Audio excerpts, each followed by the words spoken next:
bisa kembali pulang ke rumah yang dulu pernah saya tempati. Alhamdulillah Bapak dan Ibu, saya berkesempatan bertemu dengan Bapak dan Ibu semua.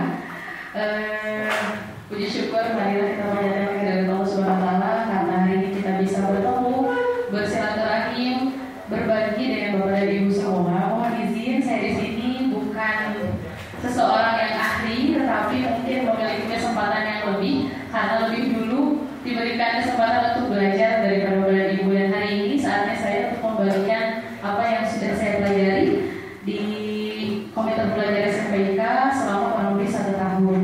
Bapak dan Ibu, perkenalkan, saya Siti Maria Maulida, biasanya dipanggil Bunda.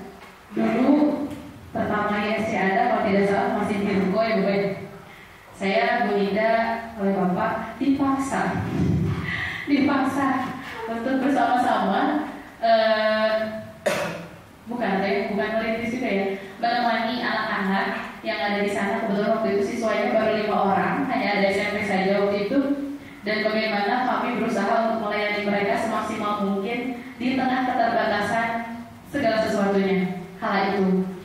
Kemudian di tahun ketiga, kalau tidak salah Pak ya, kita pindah ke sekolah di sini, sudah ada gedungnya. Hanya saja waktu itu sebelumnya ada wacana akan ada SD, lalu saya dengan Bu Uci dan juga tim yang lain berusaha bagaimana caranya ya supaya ada siswa, mungkin Bu Uci lebih merasakan lagi gimana rasanya tidak dianggap ya oleh orang-orang ketika menyebarkan mana sekolahnya, nggak ada gitu ya, katanya ada nama sekolahnya tapi kok ruangannya cuma rokok gini gitu ya. Kemudian pindah ke sini hanya ada 2 ruang, emang siswanya berapa orang, nggak ada kantin, anak-anaknya protes, wah Bu nggak ada masjid, nggak ada lapang, semuanya nggak ada. Bagaimana kita berusaha untuk melayani semaksimal mungkin. Jadi kita menutupi semua keterbatasan itu dengan sesuatu yang terbaik yang kita miliki untuk anak-anak. Kemudian ada Bu Yanti, ada Pak Fitri waktu itu. Kalau di SD waktu itu siapa ya? Bu Surti ya, dan masih banyak lagi. Bapak dan Ibu, di Islam Kreatif pun saya dari tahun kedua. Sekarang saya tahun ke-11 dan bukan tanpa perjuangan. Semuanya berproses Bapak dan Ibu ya. Jatuh bangun dirasakan ketika memberikan brosur itu, diinjak-injak orang, ngerasain sampai sekarang gak harus nyari lagi siswa, tapi ya tetap harus berinovasi seperti itu. Jadi kuncinya ada di kolaborasi. Kalau tidak ada kerjasama, kita kerja sendiri gak akan bisa gede sampai kapanpun. Intinya harus bekerja sama. Kemudian kalau yang saya rasakan, betul kerja ikhlas ya. Kalau kata Bapak mah, ukuran kewe, yang penting nanti dijalani gitu ya. Alhamdulillah juga berkat teman-teman di SMP Islam Kreatif, saya kemarin baru lulus juga jadi guru penggerak angkatan 6, baru selesai juga pendidikan selama 6 bulan, dan ilmunya alhamdulillah juga banyak yang didapatkan. Saya bukan seseorang yang ahli, tapi izinkan saya mungkin hari ini berbagi dengan Bapak dan Ibu. Kalau misalnya ada yang salah, maka silakan diperbaiki sama-sama saja. Seperti itu. Kita mulai saja mungkin Bapak dan Ibu ya. Ini yang pertama, saya kebetulan di sini bertugas untuk menyampaikan pembelajaran dan asesmen dalam kurikulum Merdeka. Masih bersifat umum tentang regulasi dan sebagainya. Sebelum ke sana, boleh mungkin ya saya bertanya kepada Bapak dan Ibu, apa yang Bapak Ibu ketahui tentang kurikulum Merdeka? Nanti boleh dituangkan dalam sticky note, lalu Bapak Ibu bisa tempelkan di kertas warna yang sudah ada. Boleh dibantu?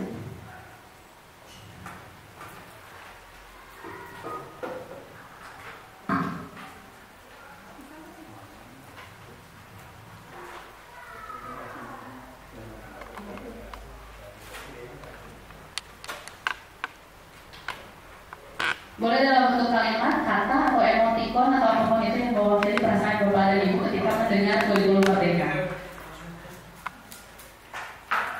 Misalnya ada wacana, ganti menteri, ganti kurikulum, pasti ntar ada yang biasa kurikulumnya ganti lagi. Bapak dan Ibu setuju tidak dengan pendapat itu? Setuju? Rasanya seperti itu ya, tetapi pada dasarnya Bapak dan Ibu yang namanya kurikulum itu harus berubah. Jadi setiap 5 tahun sekali itu harus ada evaluasi. Dan kebetulan karena masa periode kita pergantian itu 5 tahun kurang lebih, artinya ada adaptasi dan ada evaluasi terus menerus seperti itu. Kemarin kebetulan saya berbincang dengan salah satu tim penyusun kurikulum yang sekarang kurikulum Merdeka. Beliau menyampaikan bahwa Pak Nadiem itu memang menteri milenial, jadi mendengarkan curhatan-curhatan di medsos. Tapi Pak Nadiem mungkin lupa kalau di Cianjur itu ada Cianjur Selatan ya. Sarana dan prasarananya belum mendukung sepenuhnya seperti itu. Jadi setiap kurikulum itu tentu ada kekurangan dan ada kelebihannya. Hanya saja kita sebagai guru justru kurikulum utama dan siswa itu yang menggerakkannya. Maka Bapak Ibu silahkan dituangkan saja. Kalau yang sudah boleh mungkin ditempel di sebelah sini. Tadi sempat bingung di mana.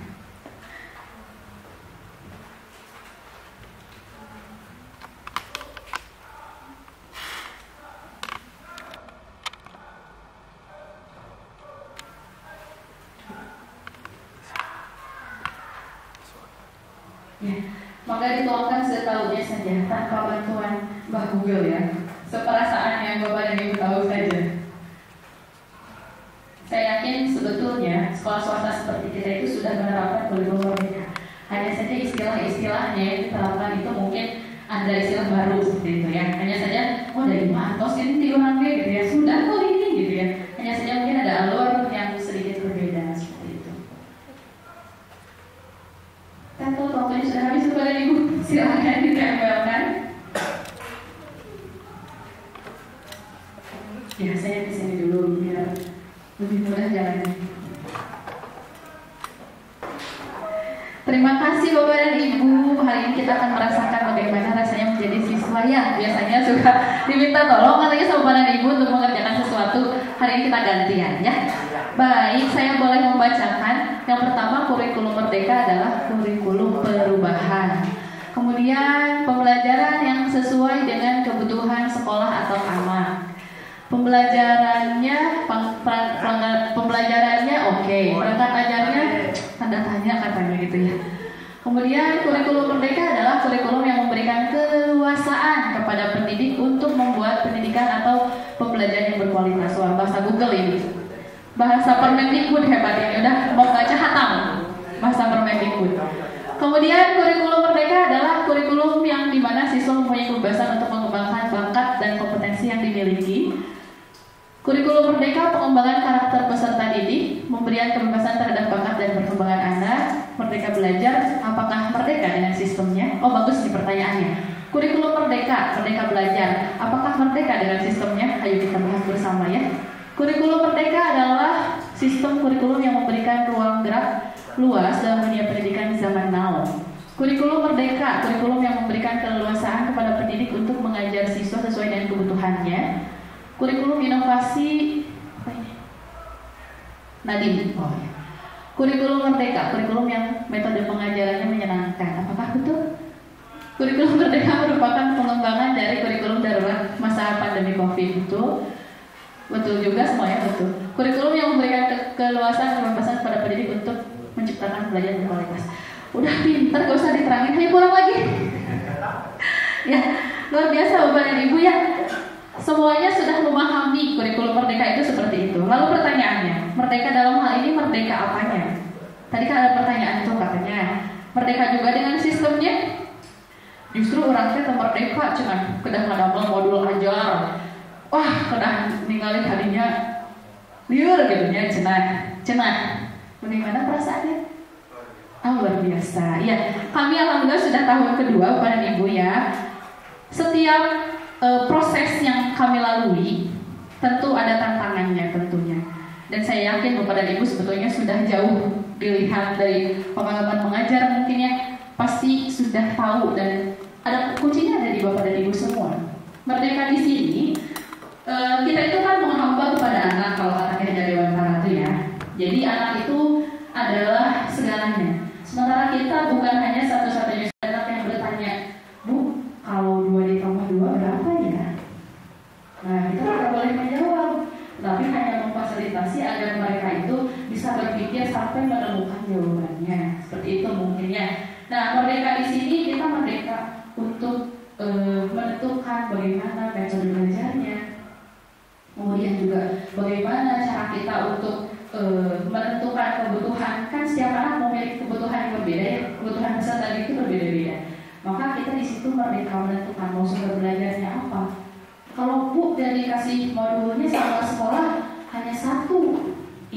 salah satu Bapak dan Ibu, tidak wajib kok dipakai.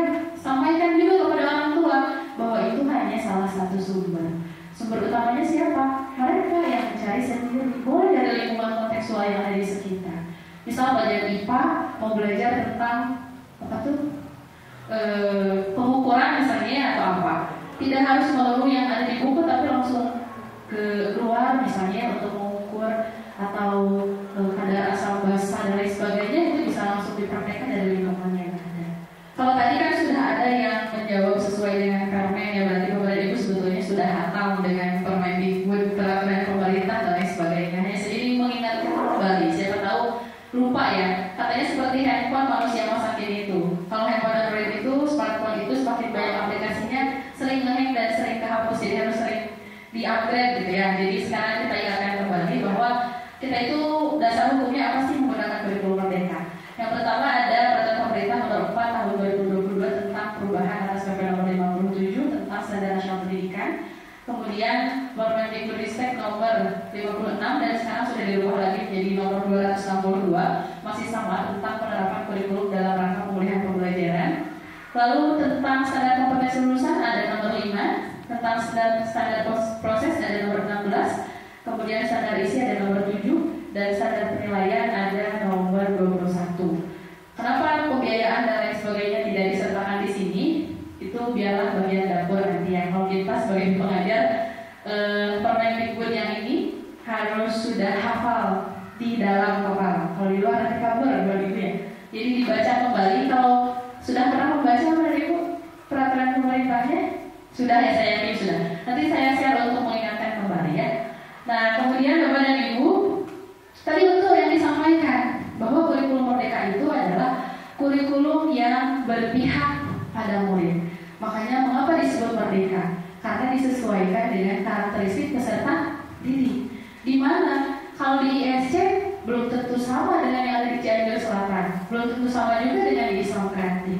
Kalau tadi Bapak mengatakan bahwa di fasilitas di IKA sudah lengkap misalnya, di sini belum. Nah, fasilitas itu bukan satu-satunya penentu ya, tapi bagaimana kita sebagai guru harus memiliki inovasi dan kreativitas untuk tuh sama ya, inovatif lagi, kreatif lagi. Jadi betul disebut-sebut terus ya, bagaimana kita bisa menciptakan pembelajaran yang menarik dan menyenangkan untuk anak. Kemudian kelulusan pendidik untuk menentukan apa saja media yang akan digunakan, mau di mana. Kelas yang baik itu bukan kelas yang sepi, bukan Ibu. Kelas yang baik itu katanya kelas yang ramai. Jadi kalau misalnya ada yang kelasnya gaduh, tong digedoran sama internet, ditinggalin dan dikenal fisiknya gandeng kelas agak mau guru nasi.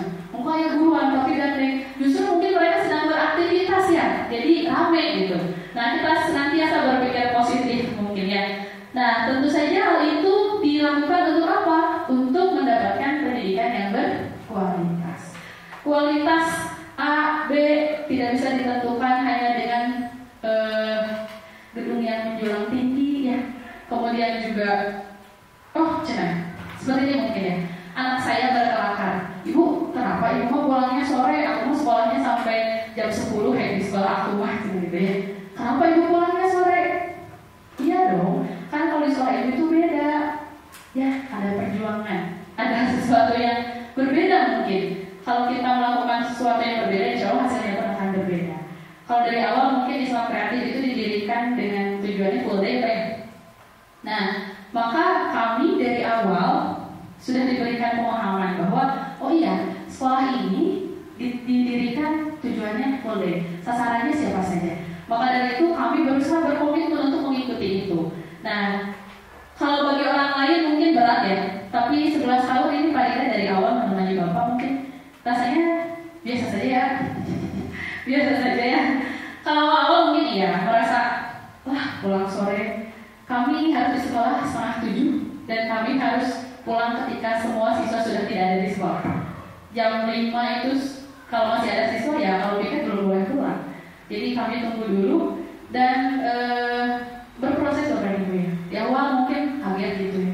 Saya pun pertamanya datang ke situ belum punya kantor Pak ya. Di SMPK saya tanya, ngajar, Bapak maaf mau ke kantor SMP? Jawabannya, SMP nggak punya kantor, kata petugasnya. Dalam benak saya, ini sekolah macam apa waktu itu ya? Waktu itu kok nggak ada kantornya, kok nggak ada ini gimana ngajarnya gitu, siapa siswanya? Tapi ternyata luar biasa Bapak Ibu berkat kerja sama semuanya. Sekarang SMPK bisa berdiri 11 tahun ya dengan perjuangan, dan saya yakin inovatif bisa jauh lebih sukses lagi ya. Karena di 4 tahun berdiri aja sudah hebat luar biasa seperti ini. Tepuk tangan dulu aku untuk Bapak dan Ibu ya. Insya Allah sangat bisa. Selanjutnya Bapak dan Ibu, karena saya dikebut waktu nih ya. Sebetulnya kayaknya seminggu nyampe ini Bapak dan Ibu, tapi waktunya nggak cukup. Nah, karakteristik kurikulum merdeka itu apa saja? Yang pertama, lebih kepada soft skills dan karakter. Makanya ada profil belajar Pancasila itu ya. Nah, di situ nanti ada 6 dimensi ya profil belajar Pancasila. Lalu fokus pada materi esensial. Makanya kenapa kalau sekarang itu ada istilah yang berubah ya? Istilahnya apa saja yang Bapak Ibu ketahui? Project ya betul. Kemudian dalam pembelajarannya ada CP ya. Kalau kita sekarang masih mengenal sistem kelas, kalau di kurikulum merdeka itu disebutnya fase. Tapi kalau kenapa sih fase? Tapi anggapnya di sekolah-sekolah kelas gitu ya disebutnya. Itu hanya untuk memudahkan saja pengenalan kepada orang tua ya. Nah, jadi materi esensial itu adalah materi penting kepada Ibu. Jadi kalau menurut kurikulum merdeka, kelas 1 misalnya, capaian pembelajarannya itu belum bisa, kan kalau sekarang kelas 1 itu saya lihat tidak ada kewajiban untuk membaca dan menulis ya di situ. Nah, hanya soft skill saja yang ditekankan. Boleh diulang lagi di kelas 2 Bapak Ibu, karena masih satu fase. Begitupun ketika fase misalnya kelas 3 ada yang tidak selesai, capaian pembelajaran itu satu fase. Tetapi Bapak dan Ibu kembali lagi, sekolah memiliki kewenangan penuh untuk menentukan. Jadi merdeka itu bukan kumaha yang sorangan ya, bukan dari aku mah pokoknya kudu kieu. Makanya dalam kurikulum merdeka itu tidak ada KKN. Adanya adalah kriteria ketuntasan capaian pembelajaran. Siapa yang membuat CP Bapak dan Ibu? Kita atau pemerintah? Pemerintah kalau CP. Jadi kita itu sudah diberikan kemudahan sebetulnya. Jadi diberikan CP capaian pembelajaran umum nanti akan diturunkan ya, nanti itu materi selanjutnya. Kemudian pembelajarannya fleksibel.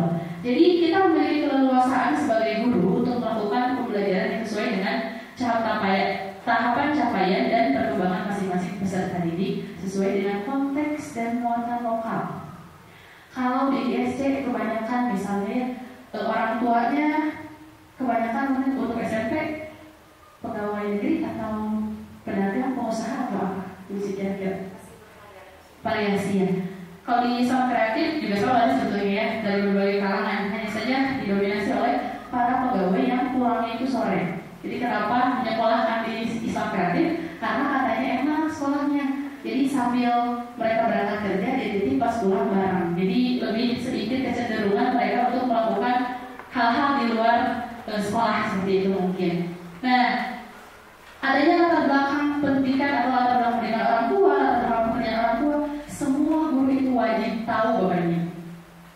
Jadi bukan hanya wali kelas saja, tetapi guru mata pelajaran harus tahu bapak dan ibu itu bekerjanya apa ya, karena itu akan berdampak pada psikologis anak tersebut. Seperti itu. Lanjut mungkin ya. Nah, untuk strukturnya sendiri, ini di kurikulum merdeka.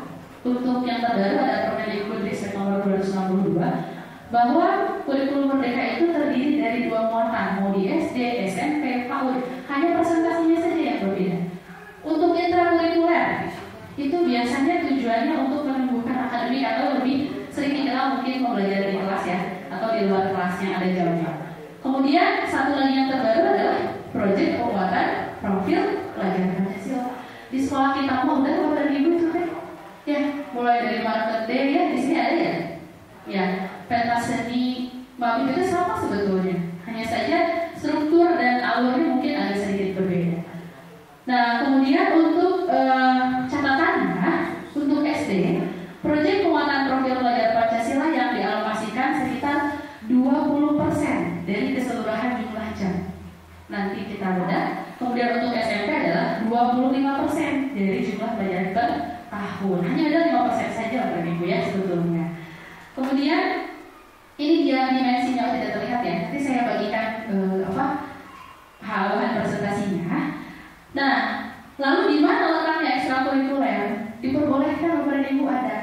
ya. Nah, kalau profil belajar Pancasila itu disebutnya kokurikuler, artinya untuk menguatkan yang ada dalam pembelajaran intrakurikuler. Misalnya dalam pelajaran IPA, oh mereka itu lebih senang membuat donat, ya disalurkanlah, itu rekayasa teknologi mungkin ya.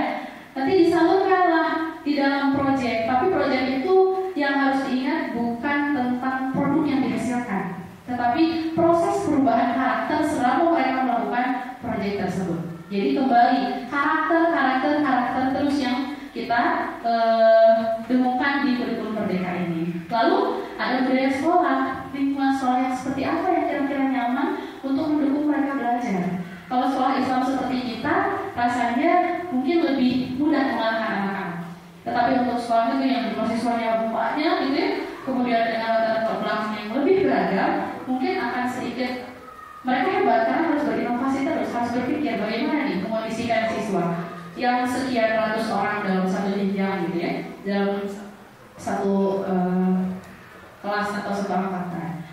Kemudian perencanaan proyek itu kalau tadi kita misalnya ada event nih, eventnya Market Day, itu bisa masuk ke kewirausahaan tema proyeknya. Tapi harus ada alurnya, dari mulai merancang alokasi waktu, membentuk tim fasilitasi proyek, kemudian mengidentifikasi tingkat kesiapan, kemudian pemilihan tema umum, penentuan topik spesifik dan merancang modul. Nanti itu ada materi selanjutnya ya. Nah, ini untuk alokasi waktunya kurang lebih seperti ini Bapak dan Ibu. Untuk SD dari kelas 1 sampai kelas 5, 252 jam pelajaran per tahun. Nah, pelaksanaannya bisa sistemnya reguler atau blok Bapak dan Ibu. Kalau blok itu misalnya dalam 1 bulan Bapak dan Ibu mau mengadakan proyek terus, gak ada belajarnya, gak ada intrakurikulernya, boleh seperti itu. Tetapi boleh juga reguler, artinya dalam 1 minggu itu hanya menentukan 1 hari untuk proyek terus berulang, dihitung sampai dengan alokasi waktunya itu berjumlah sekian. Atau kalau kurikulum di sekolah kita adalah kurikulum rekayasa ya, karena kita sekolah Islam, harusnya kan kalau di kurikulum itu hanya 4 jam ya, tidak kita ya 3 jam di kelas, 1 jam proyek gitu. Tapi karena kita sekolah Islam pasti dong banyak ya, ada akidahnya, ada fikih dan lain-lain. Nah, pelajaran lain yang sekiranya tidak terlalu masih bisa diproyeksikan ke pelajaran yang lain atau diintegrasikan dari kegiatan lain, boleh dikurangi jamnya. Seperti itu. Untuk SMP dari kelas 7 dan 8 itu 360 jam. SMP kelas 9 320 jam pelajaran. Seperti itu. Untuk pembagiannya tadi. Jadi jangan heran kalau namanya di SMP hiji mah gitu ya, cuma proyek nanti beda-beda karena ada tahap-tahap proyeknya nanti. Nah ini dia. Jadi kalau di awal mungkin Bapak dan Ibu bisa membuatnya seragam, semua diikuti oleh semua jenjang, gitu ya. Tapi kalau untuk nanti sudah lanjutan, boleh memilih waktu pelaksanaan proyek yang berbeda dengan tema proyek yang berbeda, seperti itu. Maka itu bisa didiskusikan agar Bapak dan Ibu juga bisa mengondisikan semuanya, seperti itu. Selanjutnya, tema proyeknya yang pertama ada gaya hidup berkelanjutan. Siapa yang bisa memilih dari mulai SD sampai dengan SMA? Kemudian untuk kearifan lokal sama SD sampai SMA. Bineka Tunggal Ika SD SMA. Kalau bangunlah jiwa dan raganya itu SMP sampai dengan SMA. Karena di dalamnya bukan hanya tentang kebugaran jasmani olahraga yang kepada Ibu. Bangunlah jiwa dan raganya itu lebih kepada bebas dari bully, bebas dari kekerasan.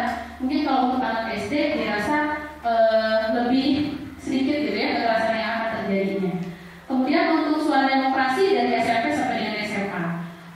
Berekayasa dan berteknologi untuk membangun NKRI dari SD sampai dengan SMA. Kewirausahaan dari SD sampai dengan SMA. Jadi ini adalah tema-tema yang bisa Bapak Ibu pilih untuk melaksanakan proyek. Kalau misalnya karena misalnya sekolah ini tidak diwajibkan seperti kami gitu ya, bisa adaptasi dulu. Tidak apa, tidak harus semua.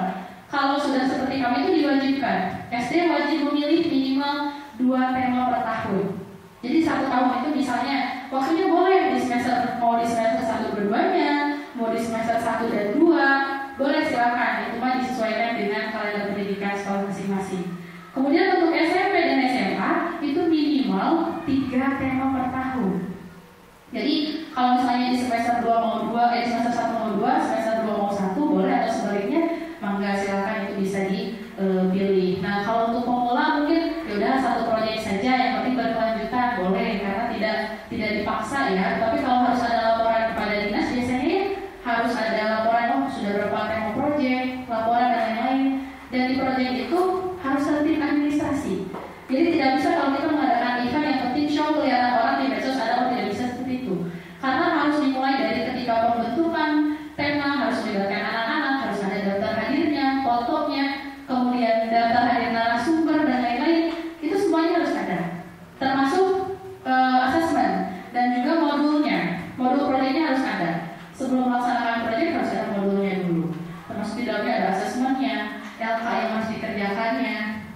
Ribet ya?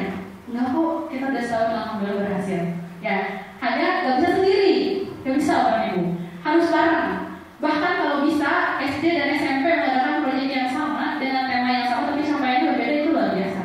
Bisa jadi sebuah acara yang besar mungkin ya, kalau dilaksanakan. Facebook misalnya, festival budaya, nanti bisa memilih temanya kearifan lokal, atau yang SMP-nya misalnya tentang Bhinneka Tunggal Ika, kan bagus juga tuh, jadi event yang besar untuk promosi sekolah kita gitu ya. Jadi nanti di akhir Sabun Teh termasuk proyek gitu sekalian perayaannya. Nah selanjutnya Bapak Ibu, nah kita masuk ke perencanaan pembelajaran. Ada istilah CP, kemudian ada TP, ada ATP. CP itu capaian pembelajaran yang sudah disediakan oleh pemerintah. Kalau zaman dulu yang membuat silabus itu kita ya, kemudian KD-nya disediakan, kemudian indikatornya baru kita turunkan ya. Nah kalau sekarang CP itu disediakan pemerintah, kemudian kita rumuskan menjadi tujuan pembelajaran, dan kita menyusun alur tujuan pembelajarannya itu mau kira-kira di mana. Dan ini tuh berlaku untuk satu fase. Artinya kalau Bapak dan Ibu yang mengajar di kelas 1 dan 2 itu bekerja sama untuk menyusun CP-nya yang diturunkan menjadi TP dan ATP. Nanti bisa berkolaborasi, mana kira-kira menurut Bapak dan Ibu TP mana yang bisa disimpan di kelas 1, semester 1, kelas 2, dan seterusnya. Bisa jadi setiap sekolah berbeda-beda karena disesuaikan dengan karakteristik peserta didik yang ada di sekolah masing-masing. Kemudian setelah ditentukan alur pembelajarannya, kita rancang alurnya. Kita rancang pembelajarannya akan seperti apa. Itu ada kompetensi dan lingkup materi. Kompetensi itu apa? Sesuatu yang harus dimiliki. Misalnya mampu mendeskripsikan atau mampu menuliskan, mampu memahami. Kalau lingkup materi itu materi atau hal apa saja yang harus dipelajari. Misalnya mampu membaca surat Al-Fatihah dengan fasih misalnya gitu. Nah, itu kompetensi dan lingkup materi. Kalau di kurikulum Merdeka sementara seperti ini. Ada yang bertanya katanya, terus gimana sistem yang ABCD itu tetap bisa diterapkan Bapak dan Ibu ya? Jadi audience, behavior gitu ya. Kemudian dan seterusnya itu bisa diterapkan juga. Misalnya siswa setelah mengikuti pembelajaran tema ini, peserta didik diharapkan mampu untuk melakukan apa? Ya, bisa diterapkan. Seterusnya, nah dalam merumuskan tujuan pembelajaran bisa secara langsung per CP, bisa menganalisis kompetensi dan materinya, bisa merumuskan tujuan pembelajaran lintas elemen. Nanti mungkin itu di materi selanjutnya ya, di materi yang tentang menyusun modul acara. Lalu yang tadi alur tujuan pembelajaran, kalau sudah ada tujuannya kita rumuskan ya, mau yang mana nih, ke 1, ke 2 sampai dengan yang terakhir. Siapa yang menentukan? Bapak dan Ibu semua, disesuaikan dengan karakteristik peserta. Jadi bukan buku Bapak Ibu ya, nah sudah dari dalam buku lagi kio kayak kamu orang tua. Sosialisasikan kepada orang tua bahwa buku bukan hanya satu-satunya sumber ya. Jadi Bapak dan Ibu yang berhak untuk menentukan. Kemudian untuk modul ajar, kan kita biasanya modul ajar itu istilah lain dari RPP Bapak Ibu ya. Nah kita kemarin sudah dimudahkan oleh Bapak Nadiem dengan RPP yang 3 elemen. Banyak yang salah katanya ya, dan RPP itu ada salah lembar. Jadi salah lembar padahal bukan begitu, hanya ada 3 komponen saja. Kalau misalnya tujuan pembelajarannya saja sudah 1 paragraf atau poin-poin, tidak mungkin rasanya 1 halaman ya, itu hanya sebutan sederhananya saja. Lalu ada langkah dan ada asesmen. Kalau sekarang di sini mungkin kita sudah mencanangkan rencana asesmen di awal, di akhir, dan kemudian ketika proses pembelajaran serta media apa saja yang digunakan. Ini paling minimalnya ada ini Bapak dan Ibu ya. Enggak kelihatan. Nah, ya minimalnya ini semua. Nah, biasanya kita ngambil yang minimal atau yang lengkap? Yang minimal ya. Tapi nggak apa-apa, untuk memberitahuan ini versi lengkapnya. Kalau mau semuanya boleh, kalau yang tadi juga boleh, kan merdeka namanya juga. Dan tidak ada keseragaman, tapi boleh kalau misalnya satu sekolah mau pakai layout yang sama silakan. Tapi bebas ya bentuknya, boleh di Word, boleh di Canva, boleh di apapun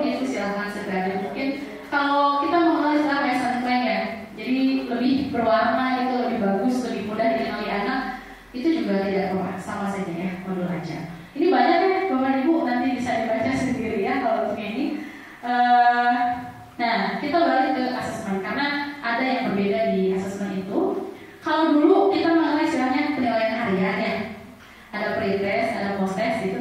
Sekarang juga sama sebetulnya. Kita ganti istilahnya dengan assessment. Tujuannya sama, untuk mengukur ketercapaian peserta didik dan juga untuk menilai kompetensi, baik itu kalau dulu kan ada istilah penilaian sikap, pengetahuan, keterampilan ya, ikuti-lah. Nah kalau sekarang diganti jadi asesmen formatif dengan asesmen sumatif. Formatif itu biasanya dilakukan di awal pembelajaran dan pada saat pembelajaran. Jadi di awal itu ada yang namanya asesmen diagnostik. Untuk apa gunanya? Untuk mengetahui kemampuan awal. Jadi diagnostik itu ada kognitif, ada non-kognitif. Kalau kognitif dilakukannya oleh guru mata pelajaran masing-masing. Jadi biar tahu, terus biasa baca ulang kali itu pakai SMP. Misalnya bahasa Indonesia ya, Bu Yanti, kecepatannya gimana? Bisa nggak ya baca dalam hati? Nah itu kan bisa dipakai. Kalau untuk non-kognitif itu bisa dilakukan oleh seluruh guru, ya, guru mata pelajaran, wali kelas, guru BK, ya, dan semuanya. Melalui apa? Ada instrumen-instrumen yang bisa dilakukan kalau non-kognitif itu, ya. Jadi nanti Bapak Ibu bisa mengetahui gaya belajar siswa tuh. Kadang misalnya teh, ayah mau ditayangkan video teh hari-hari. Ada yang senangnya baca teks, aku mau lebih senang nulis daripada ngomong. Nah itu harus kita fasilitasi semua. Jangan sampai ada lagi, saya tahu lebih senang ngawang. Nah, tidak. Ada yang lebih senang kalau lagi belajar teh kukulingan gitu ya, harus jalan-jalan gak bisa diam di tempat. Itu pun harus kita fasilitasi. Itulah disebut dengan kurikulum merdeka. Bapak Ibu, nanti ada pembelajaran diferensiasi namanya. Sementara untuk sumatif mungkin lebih dikenal dengan kalau kita penilaian harian ya, penilaian harian, penilaian tengah semester, penilaian akhir semester. Nah itu disebut dengan asesmen sumatif. Jadi dilaksanakannya biasanya di akhir. Boleh kalau di sini misalnya untuk mengukur ketercapaian tujuan pembelajaran. Satu TP misalnya satu tujuan pembelajaran, mau ada penilaian harian boleh. Tapi waktunya sebetulnya kalau kita sekarang lihat, karena kita siklusnya sama ya, masih di Kabupaten Cianjur, PTS itu pekannya tanggal sekian ada di Kali ya. Kemudian PAS itu atau sumatif nasional itu tanggal sekian sampai tanggal sekian. Sebetulnya kalau menurut kurikulum merdeka bebas, boleh ada boleh tidak. Kalau dirasa sudah paham semua tidak usah dites, karena setiap hari sudah dites boleh. Tapi bagi kita sebagai sekolah swasta itu penting Bapak Ibu. Untuk apa? Untuk menarik cicis biasanya. Belum bayaran misalnya ya, diingatkan dengan itu biasanya. Itu hanya salah satu cara saja. Kemudian asesmen formatif yang tadi saya jelaskan, diagnostik kognitif, kemudian penilaian sikap, kinerja, bisa penilaian diri sendiri, antar teman dan lain sebagainya. Lalu untuk asesmen sumatif itu ada harian, tengah semester, akhir jenjang, akhir fase. Gitu Bapak Ibu? Enggak, kok ini udah biasa ya. Akhir jenjang itu misalnya kelas 8 ya, beres. Kalau akhir fase itu ujian sekolah, ujian tingkat 9 gitu ya. Nah, tekniknya ada observasi, kinerja, proyek, tes tertulis, tes lisan, progresan, portofolio. Untuk instrumennya bisa ibu udah biasa sebetulnya ya. Rubrik, checklist, catatan anekdotal, grafik perkembangan, itu sudah biasa dilakukan. Dan kalau bisa, asesmen itu tidak hanya dilaksanakan hanya ketika mau akreditasi saja. Biasanya itu pengalaman ya, nyari. Jadi semua berkas itu didokumentasikan. Kalau sekarang kan udah ada Google Drive ya, jadi semua di scan tinggal dimasukkan. Berkasnya bukti fisiknya mungkin bisa disimpan. Jadi harus tertib administrasi semuanya, semua hal, termasuk dari mulai kedatangan siswa misalnya di video tuh sama Fikri bikin, saya sekalian keren-keren tuh ya sekarang video-videonya. Suka kepo Pak Fikri, maaf ya. Lihat di statusnya, keadaan di Instagramnya juga ya, SD juga sama demikian. Jadi mudah-mudahan hal ini terus berlanjut, hal-hal baik ini terus berlanjut. Nah, sekarang kita beralih ke proses pembelajarannya. Apa itu pembelajaran diferensiasi Bapak Ibu? Ada yang sudah tahu mungkin? Boleh Bu? Ya, maka diperkenalkan Pak, karena saya belum kenal Pak. Iya. Izin jawab Bu ya. Boleh. Pembelajaran diferensiasi itu pembelajaran yang berbeda-beda. Berbeda-beda, misalkan dalam kelas ya. Khusus saya ngajar PJOK, jadi anak-anak itu ada yang kemampuan fisiknya itu berbeda-beda. Jadi kita itu mendiagnosis dulu dari tadi awal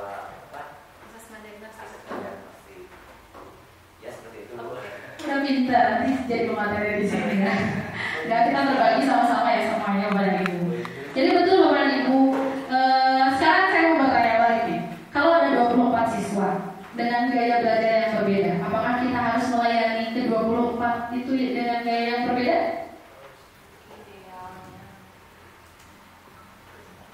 Jangan gaya aja nggak apa-apa. Ya, harus. Ya kan? Capek nggak tuh Bapak dan Ibu ngajar? Capek ya? Nah, gunanya asesmen diagnostik itu untuk mengelompokkan. Ya, karena tentu ada yang sama ya, ada yang mirip. Nah, kita tugasnya mengelompokkan. Kita juga harus tahu dengan kondisi fisik anak-anak. Ada yang misalnya berkacamata, oh dia harus di depan duduknya. Karena secara ini aja kalau di belakang nggak akan kelihatan. Bu, saya mah, Yona cari dihadap. Silakan Bapak dan Ibu, selama ada kesepakatan kelas yang harus Bapak dan Ibu sepakati bersama dengan anak-anak. Jadi di awal ketika masuk itu Bapak dan Ibu membuat kesepakatan kelas. Kita tidak mengenal istilah hukuman, tapi istilahnya adalah konsekuensi. Jadi ketika anak-anak tersebut tidak menaati kesepakatan bersama yang sudah disepakati bersama, bahkan perlu ditandatangan dan disampaikan kepada orang tua, mau ayah memprotes rupina upami hukuman, karena konsekuensi yang mereka buat disepakati. Jadi bukan dari kita konsekuensinya, tapi dari mereka. Hanya kalau anak-anak telah dibebaskan, masa nanti kesepakatan kelasnya gini, Bu, tong enggal teh, tong lami teh ngajar teh yang berawih, jangan malah ngajarnya pengen cepat pulang gitu ya. Atau aku mau pengen jam kos, ada itu terjadi. Ya, di kesepakatan kelas yang mereka buat. Kita sebagai guru tentu punya landasan ya, punya dasar-dasar. Jadi kita arahkan mereka sebagai fasilitator. Itu mungkin. Tadi betul Bapak ya, untuk pembelajaran diferensiasi sendiri adalah pembelajaran yang berbeda, yang memperhatikan bagaimana keragaman atau kebutuhan belajar peserta didik seperti itu. Nah, tadi sudah ini. Nah, kita sepakati bahwa setiap peserta didik itu adalah unik. Kalau di sini menerima yang berkebutuhan khusus nggak Pak? Ada? Oh, ada ya? Ya. Apalagi ketika ada siswa berkebutuhan khusus, ya itu sudah tentu dari awal mungkin kita tidak membeda-bedakan mereka, tetapi dalam arti kita memperhatikan lebih. Ya namanya juga kebutuhan khusus, berarti kebutuhan khusus itu dilayani oleh kita. Nah, apa saja sih yang harus kita layani? Kebutuhan yang berbeda ini itu apanya? Kesiapan belajarnya. Misal Bapak Ibu ya, ada yang datang kesiangan. Bapak Ibu teh akhir bulannya jadi ada emosi misalnya. Kemarin kan kamu datangnya kesiangan, keluar dari Zoom misalnya gitu ya. Berarti Bapak Ibu belum memahami karakter peserta didik. Ada yang namanya restitusi kalau dalam pendidikan itu ya. Jadi selain ada konsekuensi, tahap paling tingginya adalah restitusi. Tapi mungkin ini perlu belajar dan belajar. Ketika anak datang, harusnya mereka punya hak untuk belajar. Jangan bebankan mereka dengan pertanyaan kita lagi, karena dari rumah mereka sudah dengan berbagai hal tuh ya. Dari rumah dengan masalahnya masing-masing, terus kita ini gurunya nggak mau tahu, nggak dengar alasannya, pasti dia nggak mau sekolah Bapak Ibu besoknya. Karena aku tuh di rumah udah banyak masalah, datang ke sekolah ditambah lagi sama masalah, dipermalukan di depan teman-teman dengan dihukum misalnya, dengan berdiri. Itu yang menyebabkan psikologis anak kita itu menjadi sosok yang pembangkang nantinya, karena dia memendam terus-menerus. Jadi katanya nih ya, kata teori nih ya, karena kalau mereka membuat teori hasil penelitian maksudnya ya, dipersilakan saja masuk ke ruangan, ikut belajar sampai selesai. Ketika istirahat atau ada waktu luang, Bapak Ibu ajak ngobrol. Jadi bukan menambah masalah, tapi mencari solusi untuk menyelesaikan masalahnya. Misal, ternyata anak tersebut ya kesiangan itu karena gak punya uang buat ongkos, jadi dia jalan kaki, dan ada yang terjadi ya Bapak Ibu di sekolah Islam kreatif pun ya ada yang seperti itu ya, mungkin karena orang tuanya sibuk, orang kerja dan lain-lain. Ketika datang nangis kan ya, biasanya nggak putus sampai sore udah Bapak ya, nggak mau belajar. Kenapa? Karena di depan juga misalnya sudah kenceng kelihatan sama teman-temannya sekelas, emang itu tidak membuat lebih down anak lebih ya.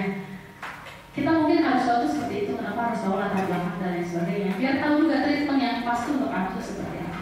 Nah ini kemudian ada yang disebut dengan diferensiasi proses. Biar gak capek ngajarnya, kita pakai strategi yang berbeda, model yang berbeda. Kalau udah ketahuan ya Bapak Ibu, anak-anak tersebut misalnya lebih senangnya itu atau gaya belajarnya itu lebih ke audiovisual. videonya. Bagi anak-anak yang senangnya baca teks, sediakan juga teksnya. Kalau mau, ya yang paling aman, ya video pembelajaran. Ada terjemahannya, jadi Bapak Ibu nggak capek 2 kali. Udah aja di situ semua. Yang senangnya audio doang bisa dengar suara kita, yang visual bisa lihat, yang audio visual juga bisa. Yang kinestetik ya kita berikanlah kesempatannya. Katanya sebelum belajarnya mereka suruh jalan-jalan dulu, olahraga dulu, biar pas masuk kelas dia capek jadi nggak jalan-jalan terus gitu di kelasnya. Tapi kita harus paham juga ya. Nah, media juga sama Bapak Ibu. Kalau sekarang sudah tidak musim ya, ke kelas bawa LKS doang tadi. Terus ngajarnya di luar kepala itu sudah tidak zamannya lagi Bapak Ibu. Kami juga berusaha sama belajar, dia sampaikan juga sama. Sampai kalau sekarang itu infokusnya atau proyektornya habis karena semua guru pakai. Jadi ketika mau pakai itu berebut gitu ya. Ya pelajaran ini berarti kita harus punya inovasi lagi agar belajarnya bisa lebih aktif lagi di dalam kelas meskipun tanpa adanya media seperti ini. Kalau ini hanya membantu saja gitu ya. Bapak Ibu pasti lebih kreatif lah ya. Nah untuk produknya sendiri itu berhubungan dengan tagihan akhirnya. Jadi kita memberikan pilihan. Kalau alat tersebut senangnya ngedesainnya di media yang ada di handphone, dipersilahkan misalnya. Kalau senangnya ngegambarnya ditulis, ada yang kayak gitu ya. Gak mau buka komputer, dipersilahkan juga. Jadi gak ada istilah tuh bisa lu cetak di dalam itu kalau sekarang. Semua punya keunikan masing-masing kan Ibu. Ya, seperti itu. Nah, dan ini tentunya lingkungan belajar yang nyaman sangat mendorong terwujudnya pembelajaran berdiferensiasi. Bukan lingkungan nyaman itu bukan hanya tentang lingkungan fisik semata, tetapi psikis. Siapa yang harus nyaman? Bukan hanya muridnya Bapak dan Ibu, tapi gurunya pun harus nyaman. Kalau hati kita ada di sini, kalau badan kita ada di sini, hatinya nggak di sini, pikirannya nggak di sini, saya yakin ngajarnya juga nggak akan beres. Jadi intinya mungkin ya kita harus hadir secara utuh di depan anak-anak. Entah itu kita punya masalah di rumah, entah kita punya masalah dengan keluarga, dengan teman, tapi kita untuk mereka adalah artis papan tulis yang harus selalu menghibur mereka setiap waktu. Mereka tidak harus tahu kalau gurunya sedang sakit, tidak harus tahu kalau gurunya sedang punya masalah, tapi kita harus tahu mereka seperti apa. Dan dengan sendirinya kalau kita memahami mereka, mereka pun akan memahami kita. Saya yakin itu, ya, saya yakin itu. Tidak usah. Nah, ini mungkin ada sebuah kutipan. Nanti kalau untuk praktik-praktiknya akan dipandu oleh teman-teman. Pendidikan itu bukanlah menanamkan, melainkan menumbuhkan. Pendidikan bukanlah mengubah beragam keistimewaan anak menjadi seragam, melainkan menstimulasi anak untuk menjadi dirinya sendiri. Pendidikan bukanlah proses memberi tekanan dari luar, melainkan menumbuhkan keistimewaan dalam diri anak. Dan pendidikan memfasilitasi tumbuh kembangnya keistimewaan agar menjadi orang yang mampu hidup mandiri dan bermanfaat untuk lingkungan sekitarnya. Pendidikan yang menumbuhkan itu memanusiakan. Proses yang membuat seorang anak menjadi manusia seutuhnya. Itu mungkin Bapak dan Ibu yang bisa saya sampaikan. Barangkali ada yang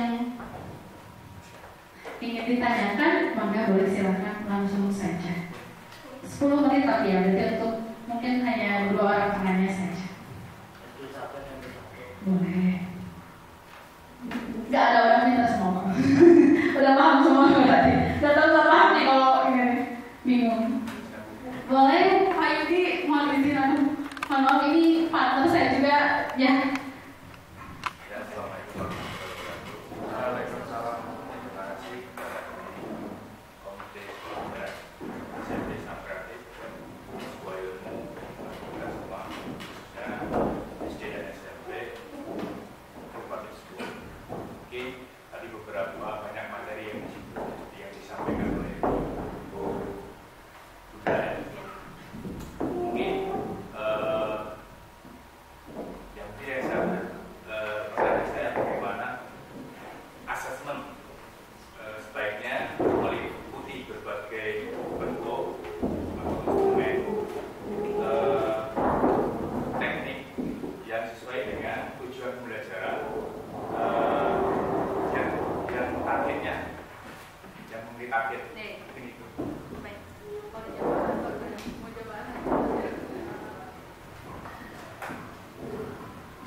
Baik, Mas Yudi, terima kasih untuk pertanyaannya ini terjawab.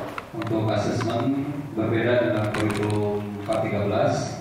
Untuk kurikulum Merdeka, asesmen itu kita bikin di awal terlebih dahulu. Nah ini nanti kita akan praktek ya Mas ya. Nanti di pas insya Allah ketika saya memaparkan materi nanti kita akan praktek. Nah tadi saya sudah share classroom-nya, nanti Bapak Ibu bisa memasukkan hasil prakteknya nanti ketika di materi saya. Insya Allah nanti terjawab di sana Mas ya. Nanti bagaimana kita menurunkan CP kemudian ke TP kemudian ke ATP kemudian selanjutnya berakhir nanti pada di asesmen.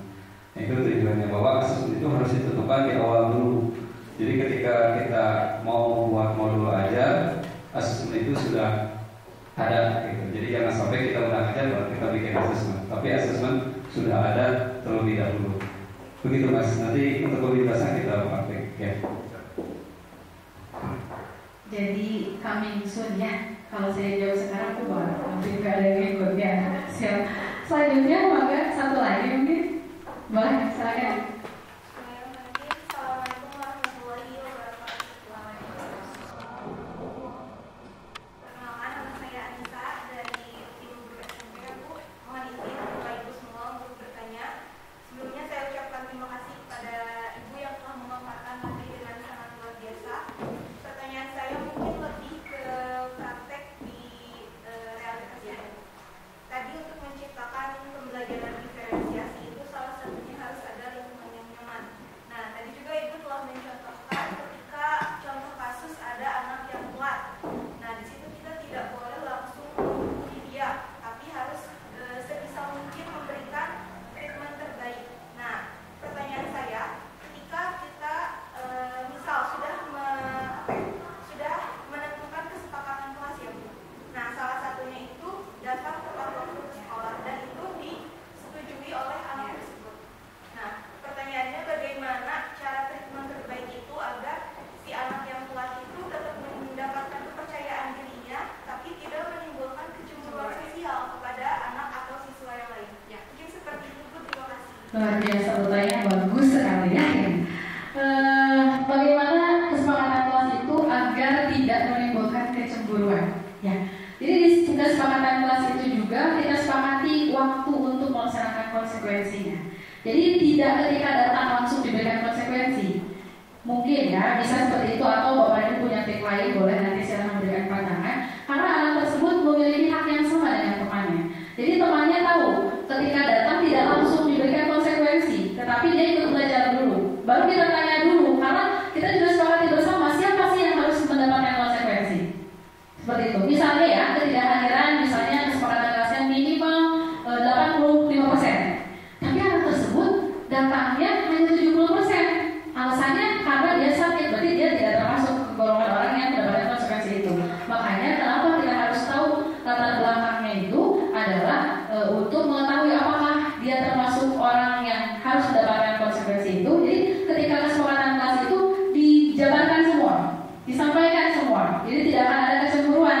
Misalnya ya, biasanya anak-anak itu piket, ya piket.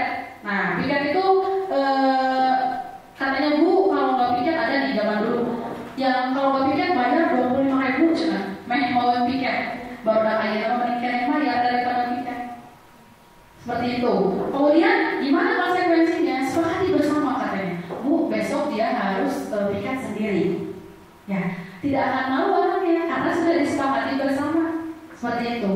Jadi kasusnya mungkin agak sedikit berbeda dengan yang tadi kesiangan ya.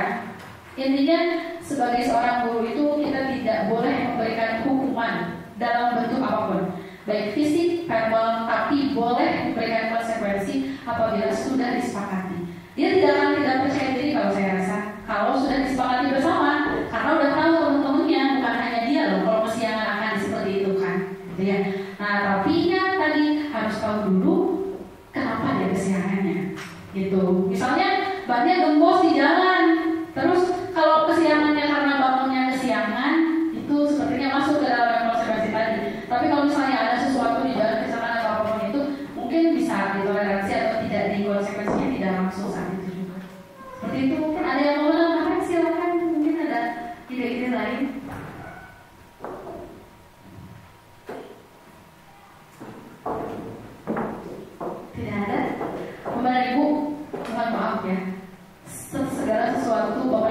tahu. Kenapa? Karena yang ada di sini Bapak dan Ibu semuanya. Kalau secara teori seperti itu, ketika penerapannya waduh, lingkup kamar intensinya dari pas praktek nama muda kayak jadi hukum agringan, hampir nggak ya, betul? Tapi tidak ada salahnya kalau kita mencoba Bapak dan Ibu.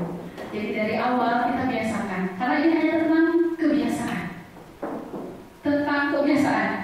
Begitupun kita ya, semuanya sama, belajar untuk tidak berkata kasar. Kabur namanya berapa? Dimulai dari kitanya sendiri.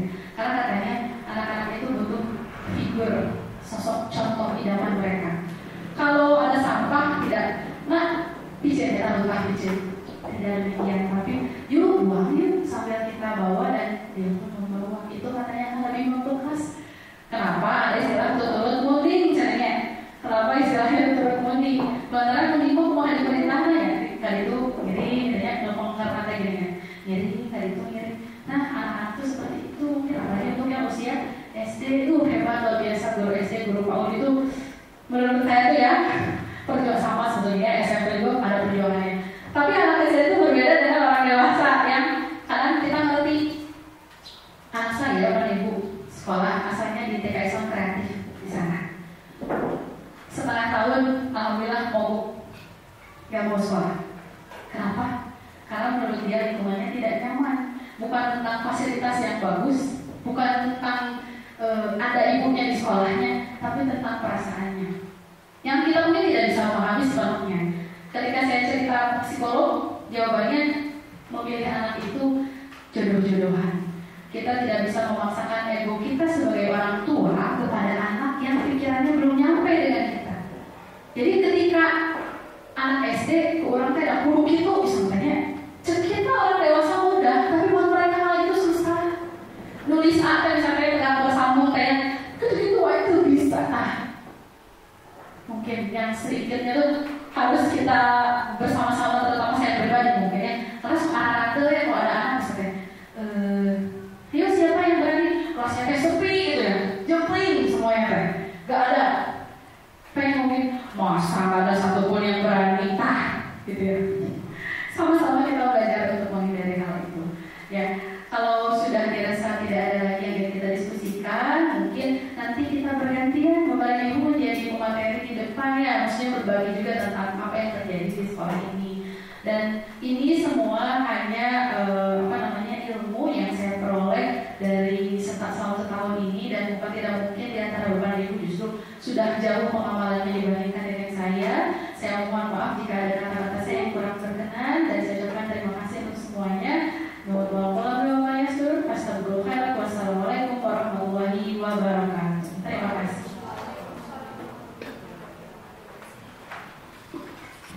Ya, terima kasih kepada Bu Maulida yang telah menyampaikan materi pertama kita pagi ini. Bapak Ibu cukup lelah dengan materi yang pertama. Ya, Bapak Ibu ada ice breaking 30 menit. Silakan untuk mengambil makanan dan minuman yang sudah disediakan. Nanti setelah 30 menit kita akan mendengarkan